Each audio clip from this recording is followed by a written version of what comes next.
নমস্কাৰ বন্ধুসকল, আজি আন এটা স্পেচিয়েল ভিডিঅ' লৈ আপোনালোকৰ মাজত আগবাঢ়িছো। সো আজি আমাৰ মাজত আছে ডক্টৰ হীৰেন শৰ্মা। তেওঁ অস্থি ৰোগ বিশেষজ্ঞ হয়। বৰ্তমান তেওঁ লণ্ডনত MCH পেডিয়াট্ৰিক্স অৰ্থপেডিক্স কৰি আছে। সো আজি তেওঁৰ লগত আলোচনা কৰিম আমি পিঠিৰ বিষ বা লো বেকেকৰ বিষয়ে। নমস্কাৰ হীৰেন, আপোনাক এই চেনেলত স্বাগতম জনাইছো। সো আজি আমাৰ প্ৰথম প্ৰশ্নটো হৈছে যে এজন ব্যক্তিৰ বিভিন্ন কাৰণত পিঠিৰ বিষ হয়। সদায় আমাৰ ৰাজহাড়ৰ প্ৰব্লেম হলে যে পিঠিৰ বিষ হ'ব এনেকুৱা নহয়। কেতিয়াবা আমাৰ পেটৰ প্ৰব্লেম বা মহিলাসকলৰ জৰায়ুত প্ৰব্লেম হলেও বা কিডনিৰ বিভিন্ন ধৰণৰ প্ৰব্লেমছতো আমাৰ পিঠিৰ বিষ হোৱা দেখা যায়।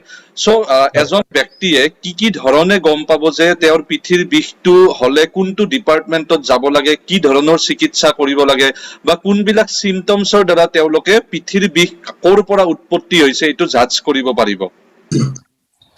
এইটো একদম এক্সেলেন্ট কোৱেশ্চন হয়। এইটো কোৱেশ্চনটো উত্তৰটো নজনাৰ বাবে মানুহবিলাকে এইটো ডিপাৰ্টমেন্টৰ পৰা সেইটো ডিপাৰ্টমেন্টলৈ গৈ থকা হয় আৰু টাইম বিলাকো নষ্ট হয়। লগতে মই ভাবো যে ৰোগীৰ ৰোগটো বাঢ়ি গৈ থাকে। এইটোৰ বিষয়ত ডেফিনেটলি বিস্তাৰত আপুনি জনাব পাৰিব, নিজে মেডিচিন MD হয়, বাট ষ্টিল অৰ্থপেডিক্স বা হাৰ্ডিৰ চাইডৰ বা অস্থিৰোগ চাইডৰ ফালেদি মই ক'ব পাৰিম যে স্পাইনেল প্ৰব্লেম বা মেৰুদণ্ডৰ প্ৰব্লেম হলে বিষটো কেনেকুৱা হয় বা সেই বিষটো আমি কেনেকে গম পাওঁ যে আমি অৰ্থপেডিক্সত তাতে যাব লাগে। তো পিঠিৰ বিষটো আৰম্ভণি হয় যেতিয়া অৰ্থপেডিক্স প্ৰব্লেম হয়, তেতিয়া পিঠিৰ বিষটো পিঠিত আৰম্ভণি হ'ব। প্ৰথম কথা, আৰম্ভণি হৈ কিনে বেলেগ বেলেগ জাগাত যাব পাৰে। ফাৰ্ষ্ট অফ অল আপোনাৰ গোটেই পিঠিৰ পৰা চাইডৰ পৰা আহি কিনে পেটৰ আগলৈ আহিব পাৰে। এটা বেণ্ডৰ নিচিনা এটা ফৰ্মেশ্যন হ'ব পাৰে, যিটোৰ কাৰণে লাগিব পাৰে যে পেটৰ বিষ হৈছে। কিন্তু মেজৰ বিষখিনি, বেছিভাগ বিষখিনি আৰু বিষৰ উৎপত্তিটো পিঠিত হয় আৰু বিষটো আগৰ ফালে যাব পাৰে। সেইটো মন কৰিলে হ'ল। 2 নম্বৰ কথা, পিঠিৰ বিষটো ঘূৰিলৈ যোৱাটো খুব সাধাৰণ কথা। তো তললৈ পিঠিৰ বিষটো তললৈ নামি গৈ পিছফালেদি নামি গৈ ভৰি ফালেদি যাব পাৰে। লগতে পিঠিৰ বিষৰ লগত জিনজিননি বা তত নোহোৱা হোৱা, ভৰিখন তত নোহোৱা হোৱা, এইবিলাক চিমটম থাকিব পাৰে। এইবিলাক চিমটম হলে এজন অস্থিৰোগ বিশেষজ্ঞক দেখুৱাটো উচিত হয়। যদি আপোনাৰ লগতে বমি আছে বা জ্বৰ আছে বা লগতে আপোনাৰ জণ্ডিছ উৎপত্তি হৈছে বা এইবিলাক লক্ষণ দেখা গৈছে, সাৰ্জিকেল বিভাগত দেখুৱাটো বেছি উচিত হয়। আপোনাৰ সময় বাচিব, লগতে আপোনাৰ ৰোগৰ নিদান হয়। সো অবভিয়াসলি এইটো ঠিকে কৈছে যে আমাৰ বিভিন্ন কাৰণত আমাৰ পেটৰ প্ৰব্লেমো কেতিয়াবা পিঠিলৈকে যায়। কেতিয়াবা পেনক্ৰিয়েটাইটিছ হলেও আমাৰ পিঠিত বিষ হয় আৰু কেতিয়াবা ইভেন কিডনিৰ ৰাস্তাত বা পেচাবৰ ৰাস্তাত যদি পাথৰ হয়, এইটো কেতিয়াবা আমাৰ পিঠিলৈকে যোৱা দেখা যায়। সো আপুনি কোৱাৰ নিচিনাকৈ যিবিলাক স্পাইনেল প্ৰব্লেম হয়, সেই স্পাইনেল প্ৰব্লেমৰ এটা নিৰ্দিষ্ট কেৰেক্টাৰিষ্টিক পেইন থাকে, এটা কেৰেক্টাৰিষ্টিক ধৰণ থাকে পেইনটোৰ, আৰু সেনেকুৱা ধৰণ হলেহে এজন ব্যক্তি অৰ্থপেডিক্সত দেখাব লাগে। যদি পেচাবত প্ৰব্লেম আছে, মাহেকীয়াত প্ৰব্লেম আছে বা তেওঁলোকৰ যদি আগতেও পেনক্ৰিয়েটাইটিছ হোৱাৰ হিষ্ট্ৰী আছে, সো তেতিয়া যদি তেওঁলোকৰ পিঠিৰ বিষ হয়, তেওঁলোকে বেলেগ বেলেগ ডিপাৰ্টমেন্টত যোৱাটোহে বেছি ভাল হ'ব। সো আমাৰ 2 নম্বৰ প্ৰশ্নটো যে আপুনি এজ এ অৰ্থপেডিচিয়ান যে পিঠিৰ যদি বিষ হয়, কি ধৰণৰ স্পাইনেল প্ৰব্লেমছত বা পিঠিৰ কি প্ৰব্লেমত আমাৰ বেসিক্যালি কঁকালৰ বিষ বা লো বেক হোৱা দেখা যায়? এইটো প্ৰশ্নটো উত্তৰ দিয়াৰ আগতে মই এটা কথা জনাব বিচাৰিম আমাক দৰ্শকসকলক যে পিঠিৰ এটা নিৰ্দিষ্ট পাৰ্টত বেছিকে বিষ হয় বা কমনলি বিষ হয়, বেছিকে দেখা যায়। এইটো হৈছে আমাৰ পিঠিৰ তলফালখিনি, তলৰ ভাগখিনি। এইটোৰ কাৰণ হৈছে যে আমাৰ পিঠিৰ ওপৰৰ ভাগখিনি আমাৰ কামি হাড়েদি ছাপৰ্টেড হৈ থাকে। আমাৰ কামি হাড়বিলাক ছাপৰ্ট দি থাকে ওপৰৰ ভাগখিনি। পিঠিৰ একদম তলৰ ভাগখিনি, যোনখিনি আপোনাৰ সবতকে তলৰখিনি, এইখিনি আপোনাৰ পেলভিছ বা আমাৰ যিটো কঁকালৰ হাড্ডিৰ লগত জড়িত হৈ থাকে আৰু এইটো ছাপৰ্টেড হৈ থাকে। যিখিনি মাজৰ খণ্ড আছে, যিখিনি আমি লাম্বাৰ স্পাইন বুলি কওঁ বা লাম্বোচেক্ৰাল স্পাইন বুলি কওঁ, এই জাংচন খিনি বা এইখিনি যোনখিনিত আপোনাৰ একো ছাপৰ্ট নাই, পেটৰ লগত যোনখিনি স্পাইন আছে বা মেৰুদণ্ড আছে, সেইখিনিত ছাপৰ্ট নাই, অবভিয়াছলি সেইখিনিত সবচে বেছি প্ৰেছাৰ পৰে।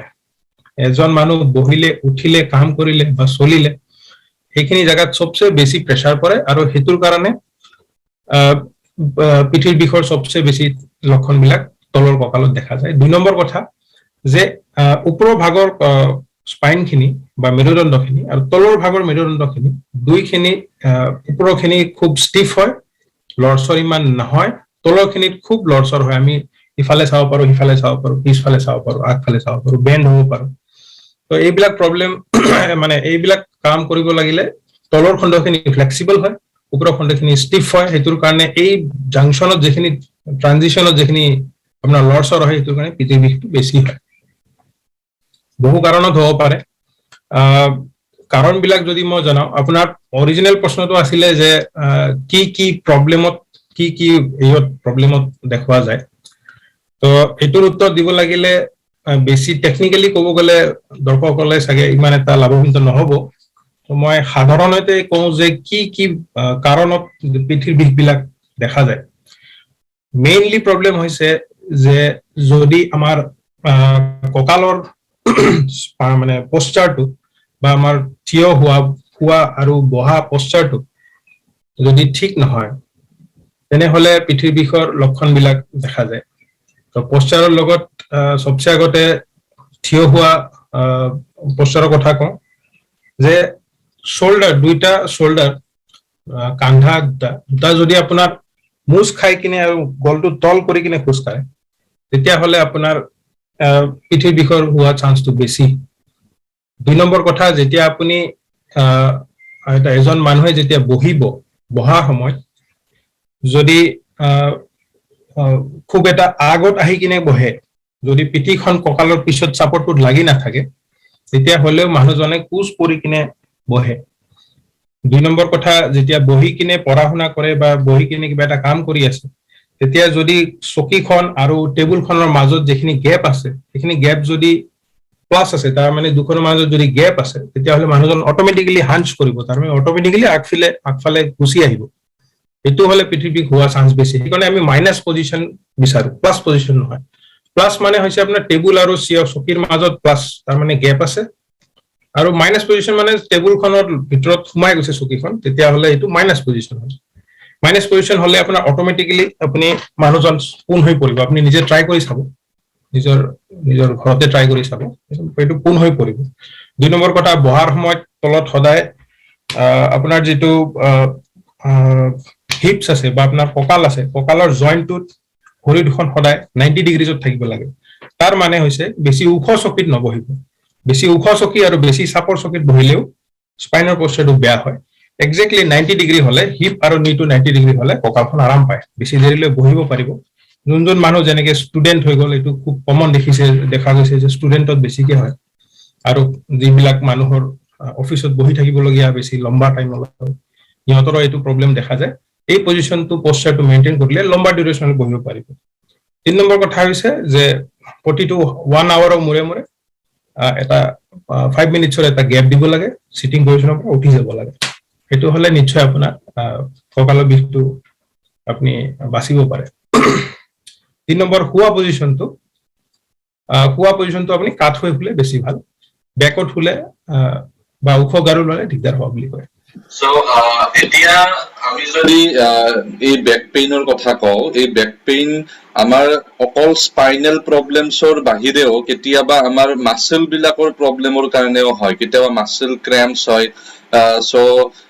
আমি যদি সদায় স্পাইনৰ কথাই ভাবো, সেনেকুৱা সদায় স্পাইনৰ প্ৰব্লেমছত দেখা নাযায়, কেতিয়াবা মেইনলি কমনলি মাসল ক্ৰেম্পছ বা মাসল পেইনৰ কাৰণে হয়।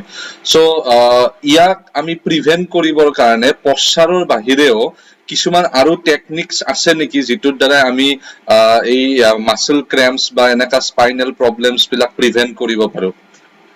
Excellent question. মাসল ক্ৰেম্পৰ বিষয়ে আমাৰ বহুতৰে এটা ভুল ধাৰণা আছে যে মাসল ক্ৰেম্পটো স্পাইনেল প্ৰব্লেমৰ পৰা বেলেগ হয়। একচুৱেলি দুইটা একেলগে এটাই বস্তুৱে হয়, কাৰণ এটা চাইকেলৰ ভিতৰত পৰে। বেছি ডিটেইলছত নকওঁ, কিন্তু জাষ্ট বুজাব গ'লে পিঠিত কিবা এটা গণ্ডগোল হৈছে, পিঠিত যদি গণ্ডগোল এটা হৈছে বা পিঠিত যদি আপোনাৰ নাৰ্ভ চেপা খাইছে বা আপোনাৰ যিবিলাক বেছি টেকনিক ক'ব গ'লে ডিস্ক স্লিপ হৈছে, সেইবিলাক হ'লে আপোনাৰ কঁকালটো অলৰেডি লোডত আছে। লোডত থকাৰ পৰা বাচিবৰ কাৰণে মাসলছ বিলাকে অট'মেটিকলি স্পাজমত গুচি যায়। যেতিয়া এইটো হ'লে কি হ'ব, আপোনাৰ স্পাইনটো অফলোড হৈ যাব, তাৰমানে স্পাইনৰ পৰা আপোনাৰ ৱেইটটো গুচি আহি মাচুলত পৰিব। তো সেইটো মাচুলটো আউট অফ কন্ট্ৰল যেতিয়া স্পাজম হৈ যাব, মানে আপোনাৰ স্পাইনেল প্ৰব্লেমটো বচাবলৈ আপুনি আপোনাৰ মাসলছ বিলাকে, বেক মাসলছ বিলাকে যেতিয়া টান হৈ পৰিব, আপুনি দেখিব যে জাগাখিনি খুব টান হৈ আছে যেতিয়া কঁকাল বিষায়, তাৰ মানে মাসুলটোৱে বচাবলৈ চেষ্টা কৰি আছে। এইখিনি টাইমত মাসল স্পাজমটো ৰিলিফ কৰি দিয়াটো ভাল কথা নহয়ও, সেইখিনি টাইমত এইটো আপোনাৰ হেল্প কৰি আছে। তো মাসল স্পাজমটো যেতিয়া আউট অফ প্ৰপৰ্চন হৈ যায়, তো মাসল স্পাজম পেইন হয়। তো যেতিয়া আমি দেখিছো যে বেলেগ আমি চিকিৎসা কৰাৰ সময়ত যেতিয়া আমি লক্ষণবিলাক দেখিম যে স্পাইনেল প্ৰব্লেমটো ইমান বেছি হোৱা নাই, কিন্তু স্পাইনেল প্ৰব্লেমটো ৰখাব গৈ স্পাজমটোহে বেছি হৈ গ'ল, তেতিয়াহ'লে আমি মাসল স্পাজমটো ৰিলিফ কৰিবৰ কাৰণে হট এণ্ড কোল্ড পেক্স দিব পাৰো, তাৰ মানে গৰম আৰু ঠাণ্ডা হেক দিব পাৰো। আচ্ছা, এতিয়া এইটোৰ বিষয়ে নতুন 2016 গাইডলাইন আহিছে যে গৰম আৰু ঠাণ্ডা হেকটো আমাৰ 15 মিনিটকে অল্টাৰনেটিভলি, মানে এটাৰ পিছত এটা দিব লাগে। 15 মিনিট আমি গৰম হেক দিলো, 15 মিনিট আমি ঠাণ্ডা হেক দিলো, alternate hot and cold pack দিব পাৰে। ঠাণ্ডাৰ কাৰণে আপুনি বৰফ ল'ব পাৰে, যদি বৰফ নাই ফ্ৰিজত থোৱা ঠাণ্ডা পানীৰ বটলটো গামোচাত মেৰিয়াই লৈ তেনেকেও কৰিব পাৰে, তেনেকে হেক দিব পাৰে। আৰু গৰমৰ কাৰণে আপুনি hot water bag easily available হয়, যাৰ হট ৱাটাৰ বেগ মানে হট ৱাটাৰ বেগটো নোৱাৰে এফৰ্ড কৰিব, তেতিয়া আপুনি বেলেগ উপায়ো আছে, যেনেকে আপুনি বালি চালি এইবিলাকো গৰম কৰি কিনে হেক কৰিব পাৰে, টাৱেলত ৰেপ কৰি কিনে। হট আৰু cold alternatively for 15 minutes for maximum of 1 hour, তাৰমানে 1 ঘণ্টালৈ আপুনি এনেকা কৰিব পাৰে দিনত 3 বাৰ। তেনেকুৱাকে কৰিলে স্পাজমটো ৰিলিফ হয়। সো আমি যেতিয়া বেকেক হয় এজন ব্যক্তিৰ, বহুতো ব্যক্তিয়ে বা বিশেষকে মহিলাসকলৰ মাজত আমি বেকেক দেখা পাওঁ, তেওঁলোকে বেছিভাগ সময় ইগনোৰ কৰি থাকে। সো ক্ৰমান্বয়ে দেখা যায় যে এইটো বাঢ়ি বাঢ়ি যাই থাকে, এটা সময় এনেকুৱা আহে যে তেওঁলোক ইভেন বিচনাৰ পৰা উঠিব নোৱাৰা হয়। সো আমি কোনবিলাক ক্ষেত্ৰত বেক পেইনটো আমি সিৰিয়াছলি ল'ব লাগে আৰু ইমিডিয়েটলি ডক্টৰৰ কনসালটেশন লোৱাটো ইম্পৰ্টেন্ট? কোনবিলাক সিম্পটমস দেখিলে বা কি হলে আমি ইমিডিয়েটলি ডক্টৰৰ কনসালটেশন ল'ব লাগে?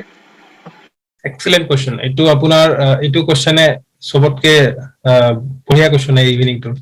এইটোৰ ইম্পৰ্টেন্সটো সেইকাৰণে সবচে বেছি, কাৰণ আমাৰ মানুহবিলাকে মেইনলি কঁকালৰ বিষটো সাধাৰণতে 95% দেখা গৈছে যে 95%ৰ বডিৰ বিষত, মানে টোটেল যদি 100% ধৰো, 95% কঁকালৰ বিষৰ কাৰণে মানুহে দেখাব আহে ডাক্তৰ, মানে কঁকালৰ বিষৰ কাৰণে প্ৰব্লেম। তো নেগলেক্ট কৰি দিয়াটো খুব কমন আমাৰ মানুহবিলাকৰ মাজত। তো আপোনালোকে নেগলেক্ট সেফলি কৰিব পাৰে নে নাই মই এইটো জনাব বিচাৰো, যে আপুনি কেতিয়া আপুনি তৎক্ষণাত আপুনি ডক্টৰক দেখাব লাগিব। প্ৰথম কথাটো হৈছে, যদি আপোনাৰ কঁকালৰ বিষৰ লগত যদি ভৰিৰ জিনজিননি হৈছে বা আপোনাৰ ভৰিখনৰ জিনজিননি হৈছে, যিকোনো চাইড বা দুইটা চাইড, বা লগতে আপোনাৰ যদি তত নোহোৱা হৈছে, অৱশ হৈ পৰিছে, তেনেহলে আপুনি ডক্টৰক দেখাব লাগে। তাৰমানে আপোনাৰ নাৰ্ভ কম্প্ৰেছনৰ প্ৰব্লেম পিনে গৈ আছে, প্ৰব্লেমটো অলৰেডি বেছি হৈ গৈছে। 2 নম্বৰ কথা, যদি আপুনি লগতে জ্বৰ হৈছে, কঁকালৰ বিষৰ লগত জ্বৰ হৈছে, আৰু যদি জ্বৰটো এৰা দিয়া নাই বা এটা মানে পিৰিয়ডিকলি আহি আছে, বাৰে বাৰে এপিচডিকলি আহি আছে, টেবলেট লৈ ভাল পোৱা নাই, বাৰে বাৰে যদি আহি আছে, দেৰি নকৰিব। ৰাতি যদি খুবকে মানে মানুহজনক ঘামায় আৰু জ্বৰ হৈ পৰিছে, তেতিয়াহ'লে এইটো বেলেগ বেমাৰৰ পিনে লক্ষণ কৰে। এইটো আমি স্পন্ডাইলাইটিছ, তাৰমানে ইনফেকশ্যনৰ পিনে ইণ্ডিকেট কৰে, তেতিয়াহ'লে ইমাৰ্জেঞ্চি হৈ পৰে, মানুহজনে দেখাব লাগে। 2 নম্বৰ কথা, শুব গ'লে যদি বেছি হৈ পৰে। 3 নম্বৰ কথা, শুব গ'লে যদি বেছি হৈ পৰে, মানে ৱাৰ্চেনিং পেইন এট নাইট, মানে ৰাতি যদি বেছি হয়, তেতিয়া হলেও কিছুমান স্পেচিফিক বেমাৰৰ পিনে ইণ্ডিকেট কৰে, সেইবিলাক হলেও আমি দেখাব লাগে। যদি খুবকে আমি ওয়েট লছ, তাৰ মানে আমি খুবকে যদি আমি ওজনটো আমাৰ কমি গৈছে খুব সোনকালে, একজেক্টলি ক'ব গ'লে যদি আপোনাৰ 60 কেজি 6 কেজি তাৰমানে 10%, যদি আপোনাৰ 1 মাহৰ ভিতৰত ক্ষীণাই গৈছে 10%, আপোনাৰ 60 কেজি মানুহ এটা 6 কেজি হ'ল, 6 কেজি যদি আপোনাৰ 1 মাহত ক্ষীণাই গৈছে আৰু লগতে খুব কঁকালৰ বিষ আছে, তেতিয়াহ'লে এইটো ইমাৰ্জেঞ্চি বুলি ধৰা হয়, কাৰণ বেলেগ বেমাৰৰ পিনে ইণ্ডিকেশ্যন কৰে। আপনি যদি ঘৰত যদি আপোনাৰ জোখা মিলা বস্তু নাই, তেনেহলে আপুনি যদি আপোনাৰ চলাবিলাক বা আপোনাৰ পিন্ধা আৱৰণবিলাক যদি ঢিলা হৈ পৰিছে, তেতিয়াহ'লে আপুনি এইটো চিৰিয়াছলি ল'ব পাৰে। অন্তিম কথা হৈছে, যদি আপোনাৰ কঁকালৰ বিষৰ লগত যদি বেলেগ জইনৰ পেইনো আছে, ধৰি লওক আঁঠুৰ বিষ আছে, আঙুলিবিলাকৰ বিষ আছে, যদি আপোনাৰ গধূলি খুব ভাগৰ লাগে, এইটো ৰুমাটলজিকেল, তাৰমানে আপোনাৰ গাঁঠি যিটো বাত বিষ বুলি কয়, সেইপিনে কয়, সেইটো হলেও আপুনি দেখাব লাগে, ডাক্তৰবিলাক দেখাব লাগে। হয়। আমাৰ স্পাইনেল কৰ্ডত অকল যে ডিস্ক প্ৰলেপছে হ'ব এইটো নহয়, কেতিয়াবা টিবি হোৱা দেখা যায়, কেতিয়াবা ইভেন কেঞ্চাৰ হোৱা দেখা যায়, আৰু ইভেন কেতিয়াবা আমাৰ এনেকুৱা প্ৰব্লেম হয় য'ত আমাৰ স্পাইনটো এটা হাড্ডি হৈ যায়। চ' এই সকলোবিলাক প্ৰব্লেমত আমাৰ এনেকুৱা হিৰেনে কোৱাৰ নিচিনা আমাৰ বিভিন্ন ধৰণৰ চিমটমছ আহিব, আৰু এনেকুৱা হলে আমি ইমিডিয়েটলি ডক্তৰৰ ওচৰত কনচাল্ট কৰিব লাগে। চ' আমি যদি এতিয়া ডক্তৰৰ ওচৰত যাওঁ, তেনেহলে আমি এই কজ বিলাকৰ ডায়গনচিছৰ কাৰণে সাধাৰণতে কি আমি টেষ্ট কৰিব পাৰো, আৰু যদি আমি সাধাৰণ ট্ৰিটমেন্ট বুলি কওঁ, এনে কি ধৰণৰ ট্ৰিটমেন্ট বেচিকেলি আৰম্ভ কৰা হয়? আমাৰ দেখা গৈছে যে মানুহবিলাকৰ এটা টেন্ডেঞ্চি আছে, এটা আছে যে মানুহবিলাকে কঁকালৰ বিষ হলে এক্সৰে এখন মাৰি লয়। তো বৰ্তমান নতুন গাইডলাইনছৰ মতে 2018ত গাইডলাইন আহিছে যে এক্সৰে বা MRI কঁকালৰ বিষত চব মানুহক 100% মানুহক নালাগে, MRI টো একেবাৰে নালাগে, আৰু 100% মানুহৰ এক্সৰেও নালাগে। এক্সৰে নিজৰ ৰেডিয়েশ্যন প্ৰব্লেম আছে, এক্সৰেখন মাৰি থকা বাৰে বাৰে ঠিক নহয়, আৰু এক্সৰে প্ৰত্যেকটো কঁকালৰ বিষৰ মানুহক নালাগে। এক্সৰেটো আপুনি আগতীয়াকে মাৰি নল'ব, এইটো মোৰ বিনতি। ডাক্তৰক দেখাই কিনে তাৰ পিছতহে ডাক্তৰে ডিচাইড কৰক যে এক্সৰে লাগে নে নালাগে, বা কিবা ইনভেষ্টিগেশ্যন টেষ্ট লাগে নে নালাগে। ঘৰুৱা যিখিনি মই ক'লো, কঁকালৰ বিষটো হলে আপোনাৰ বৰ্তমান নতুন গাইডলাইনছৰ মতে ফিজিঅথেৰাপিটো যিটো লোৱা আমাৰ এটা আছে টেন্ডেঞ্চি আছে যে আমি খুব ফিজিঅথেৰাপি লওঁ। তো গাইডলাইনছত লেখা মানে নতুন গাইডলাইনছৰ মতে অকল ফিজিঅথেৰাপিটো ছেফ নহয়, ফিজিঅথেৰাপি প্লাছ এক্সাৰচাইজ, তাৰমানে ব্যায়াম লগতে থকাটো খুব দৰকাৰী। কঁকালৰ বিষত 2020ৰ পৰা কঁকালৰ বিষটোত মেইন ট্ৰিটমেণ্ট এক্সাৰচাইজ বুলি কৈছে, ব্যায়াম বুলি মানি লৈছে। ইভেন ডেভেলপ কাণ্ট্ৰি, ইউকে নিচিনা ডেভেলপ কাণ্ট্ৰি এটাৰ গাইডলাইনছতো এক্সাৰচাইজটো নাম্বাৰ 1 ট্ৰিটমেণ্ট বুলি মানি লৈছে ফৰ মেজৰিটি অফ পেচেণ্টছ, মানে আপোনাৰ বেছিভাগ পেচেণ্টৰ কাৰণে। তো এক্সাৰচাইজৰ বিষয়ে মই জনাব পাৰিম যে প্ৰিলিমিনাৰী এক্সাৰচাইজ কি কৰিব লাগে। তাৰে ভিতৰতে আপোনাৰ স্পেচিয়েলি নৰ্মেলি আপোনাৰ যদি খুব বয়সীয়াল মানুহ হয়, তেতিয়াহ'লে ৱাকিংটো বেয়া নহয়, ৱাকিংটো কৰিব পাৰে 15 মিনিটছ ডেইলি, 2 বাৰকে কৰিলে ৱাকিংটো কৰিলে ভাল হয় মানুহজনৰ কাৰণে। 2 নম্বৰ কথা হৈছে যে কোৰ ষ্ট্ৰেংথেনিং এক্সাৰচাইজ, কোৰ ষ্ট্ৰেংথেনিং এক্সাৰচাইজ আপুনি বা কোৰ এক্সাৰচাইজ আমি ইউটিউবত মাৰি চাব পাৰে, খুব বেলেগ ধৰণৰ এক্সাৰচাইজ আছে, তাতে কোৰ ষ্ট্ৰেংথেনিং এক্সাৰচাইজ বিলাক আপোনাৰ কঁকালৰ বিষ কাৰণে খুব ভাল। কোৰ ষ্ট্ৰেংথেনিং এক্সাৰচাইজ যেনেকে আপোনাৰ বেক ফ্লেক্স বুলি কয়, তাৰমানে কঁকালখন ভাঁজ কৰি কিনে আগৰ ফালে যোৱাটো খুব কিছুমান যোগা পজিশ্যনতো এইটো দেখুওৱা যায়। বেক ফ্লেক্সটো খুব ভাল। লগতে ডিপ এবডমিনেল ষ্ট্ৰেংথেনিং এক্সাৰচাইজ বুলি আছে, ডিপ এবডমিনেল ষ্ট্ৰেংথেনিং এক্সাৰচাইজ, তাৰমানে আপোনাৰ যিটো পেটৰ মাছলছ বিলাক আছে সেইবিলাক ষ্ট্ৰং কৰিব লাগে, তেতিয়াহ'লে আপোনাৰ বেকক ছাপোৰ্ট কৰে।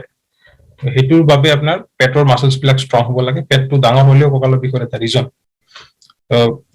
পেটৰ মাছলছ বিলাক ষ্ট্ৰং কৰিবৰ কাৰণে ডিপ এবডমিনেল ষ্ট্ৰেংথেনিং এক্সাৰচাইজ, লগতে গ্লুটিয়েল এক্সাৰচাইজ মানে পাছফালেদি আপোনাৰ পাছফালৰ কঁকালৰ তলৰ মাংসপেশীবিলাক টান কৰিবৰ কাৰণে বাটাক লিফটিং এক্সাৰচাইজ যিটো কয় বাটাক লিফটিং এক্সাৰচাইজ বিলাক আপুনি ব্যৱহাৰ কৰিব পাৰে এইবিলাক এক্সাৰচাইজ নিশ্চয় কৰিব হেল্প কৰিব আৰু যদি আপুনি সুইমিং কৰে বা সাঁতোৰা নিচিনা ভাল ব্যায়াম নাই কঁকালৰ বিষৰ কাৰণে সেইটো আটাইতকৈ ভাল বুলি জনা হয় আৰু যদি ঘৰত আছে এইবিলাকৰ বেলেগ আপোনাৰ জিমত যোৱা বা বেলেগ যোৱা অসুবিধা হয় তেতিয়াহ'লে আপুনি এইবিলাক এক্সাৰচাইজ ঘৰতে কৰিব পাৰিব আৰু এটা এক্সাৰচাইজ আছে নি টু চেষ্ট এক্সাৰচাইজটো কৰিব পাৰে এইটো কৰিলে ইউটিউবত চাই ল'ব পাৰিব খুব ইজি এক্সাৰচাইজ এইবিলাক এক্সাৰচাইজ ডেইলি কৰিলে কঁকালৰ বিষটো আৰামো পাব প্লাছ আপোনাৰ কঁকালৰ বিষটো লং টাৰ্মত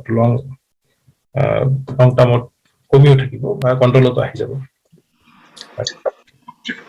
সো আজি আমি বিভিন্ন ধৰণৰ কঁকালৰ বিষৰ কাৰণ বিভিন্ন ধৰণৰ প্ৰিভেন্টিভ মেজাৰ্ছ চিকিৎসা এক্সাৰচাইজ আমি সকলোবিলাক গম পালো অন্তিম প্ৰশ্নটো হৈছে যে এজন ব্যক্তি যেতিয়া লাহে লাহে মিডিল এজত ভৰি দিয়ে বা 30 ইয়াৰ্ছ ক্ৰছ কৰে বিশেষকৈ মহিলাসকলে সো এনেকুৱা কিছুমান মেজাৰ্ছ আছে নেকি বা এনেকুৱা ধৰণৰ তেওঁলোকে কিবা প্ৰিভেন্টিভ মেজাৰ্ছ ল'ব পাৰে নেকি যে পিছলৈকে যাতে তেওঁলোকৰ কঁকালৰ বিষ নহয়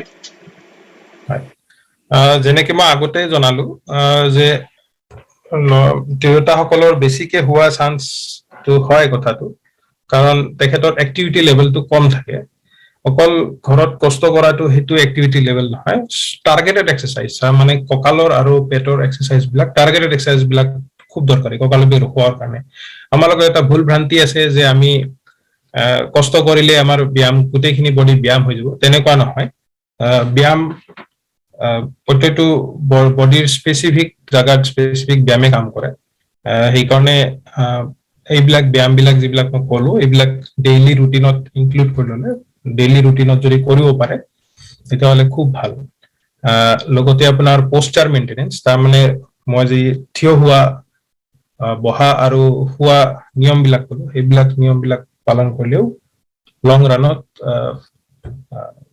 কঁকালৰ বিষটো ৰখোৱা বা বাধা দিয়া ভাল চান্স এটা আছে ৱেইট লছ তাৰমানে ওজনটো কমাব পাৰিলে খুব ভাল কাৰণ পেটটো ডাঙৰ হলে নিশ্চয় আপোনাৰ দেখিছে যে কঁকালখন আগফালে বেণ্ড হৈ কিনে আহে তো ওজনটো লছ কৰিব পাৰিলে খুব ভাল এটা ওজন মেইনটেইন কৰিব পাৰিলে খুব ভাল ৰেগুলাৰ এক্সাৰচাইজ আৰু ষ্ট্ৰেছটো নোলোৱাটো এটা ফেক্টৰ বুলি ধৰা হৈছে আজিকালি এইখিনি কৰিলে চাগে ডেফিনেটলি এজন মানুহৰ লম্বা সুস্থ জীৱন বেক পেইন ফ্ৰী ওলাবৰ কাৰণে এটা চান্স আছে ধন্যবাদ হিৰেন সো আজি বিভিন্ন ধৰণৰ তথ্য গম পালো এজন ব্যক্তিয়ে কি ধৰণে পশ্চাৰ মেইনটেনেন্সৰ দ্বাৰা বা বিভিন্ন ধৰণৰ এক্সাৰচাইজৰ দ্বাৰা তেওঁলোকে বেক পেইন প্ৰিভেন্ট কৰিব পাৰে লগতে গম পালো যে বেক পেইন অকল স্পাইনেল প্ৰব্লেমছতে নহয় ই বিভিন্ন ধৰণৰ অন্যান্য প্ৰব্লেমতো হ'ব পাৰে বিশেষকৈ আজি আলোচনা কৰা যিবিলাক আমি কমপ্লিকেশনছ বা চিমটমছৰ কথা ক'লো এনেকুৱা ধৰণৰ চিমটমছ দেখি পালে এজন ব্যক্তি ইমিডিয়েটলি ডক্টৰ কনচালটেশ্যন লোৱাটো ইম্পৰ্টেণ্ট হয় আশা কৰো এই ভিডিঅ'টোৰ দ্বাৰা আপোনালোকৰ বেক পেইনৰ বিষয়ে যিবিলাক ভুগি আছে আপোনালোকে এই বেক পেইনৰ বিষয়ে গম পালে লাইক কৰিব শ্বেয়াৰ কৰিব আৰু প্লিজ চেনেলটো ছাবস্ক্ৰাইব কৰিব ধন্যবাদ